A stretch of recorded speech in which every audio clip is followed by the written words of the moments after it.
यदि आप गर्मी से निजात पाने के लिए नहर में नहाने जा रहे हैं या फिर जाना चाहते हैं तो हो जाइए सावधान। यह खबर आपके लिए बेहद जरूरी है। आप नहर में नहाकर राहत तो पा सकते हैं, लेकिन राहत आपके लिए आफत साबित हो सकती है।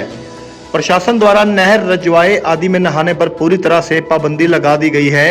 इसके लिए बकायदा नहर के आसपास धारा 144 लगाई गई है, जिसका उल्लंघन करने पर आपके खिलाफ सख्त कार्रवाई की जाएगी। एडीसी डॉक्टर पंकज यादव ने बताया कि पब्लिक हेल्थ, इरिगेशन डिपार्टमेंट और अन्य विभाग के साथ बैठक आयोजित की गई थी, जिसमें यह फैसला लिया गया है कि नहर में छलांग लगाने या नहाने वाले लोगों के खिलाफ कानूनी कार्रवाई की जाएगी।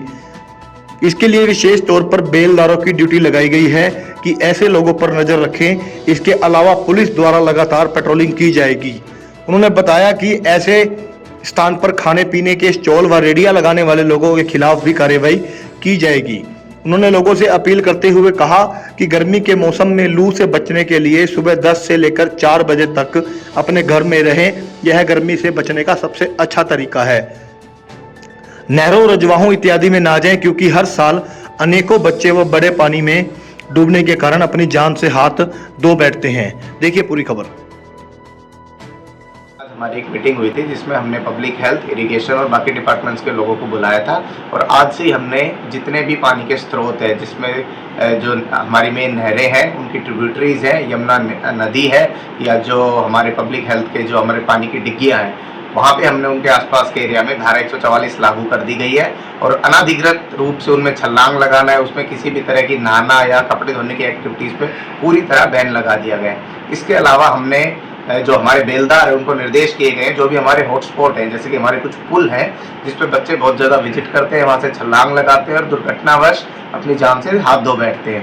तो आपके चैनल के माध्यम से मैं उन सभी को सचेत करना चाहता हूँ कि हमारे बेलदार वहाँ पे मौके पर रहेंगे। साथ ही साथ हमने एसपी साहब को अनुरोध किया है कि पुलिस की वहाँ पे रेगुलर पेट्रोलिंग की जाए और ज़रूरत पड़ी तो नहर एक्ट के अंतर्गत जो नियमित धाराएँ हैं उनके अंतर्गत उनको बुक करके उनके अनुरूप उन पर कार्रवाई की जाए। सर, कार्रवाई क्या होती है? कार्रवाई में इसमें कई तरह की कार्रवाई। सबसे पहले तो अगर आप धारा 144 का उल्लंघन करते हैं तो इंडियन पिनल सेक्शन के अंतर्गत आप पे कार्रवाई की जा सकती है। इसके अलावा जो भी वहाँ नोटोरियस एनिमल है उनको 107-50 में हम बाउंड करेंगे। अगर वो नहीं मानते हैं तो उनको निजी मचल के या किसी और पे उनको बाउंड करके उन पर विधि विधान से कार्रवाई की जाएगी। सर, इन सभी नहरों की और जो वाटर स्पोर्ट्स हैं उनकी निगरानी के लिए, इन चीज़ों की देखरेख के लिए कुछ ड्यूटीज़ लगाई गई? जी बिल्कुल, आज हमने इसीलिए इरिगेशन डिपार्टमेंट से हमारी मीटिंग हुई है। उनके जो रेगुलर जो उनका स्टाफ है उनको हमने बोला है कि स्पेशली दिन के टाइम में वो रेगुलर पेट्रोलिंग रखें। दूसरा, वहाँ पे एमसी के माध्यम से हमने उनको कहा है कि जो भी खाने पीने की रेडिया है, स्टॉल है, जो भी अनाधिकृत रूप से वहाँ पे खोखे बना के बैठे हुए हैं, उन पर कार्रवाई की जाए। पब्लिक से मेरी यही अपील है कि गर्मी का मौसम है, इसमें लू से बचने के लिए 10 से 4 बजे तक आप घर में रहे तो लू से बचने का वो सबसे अच्छा उपाय है।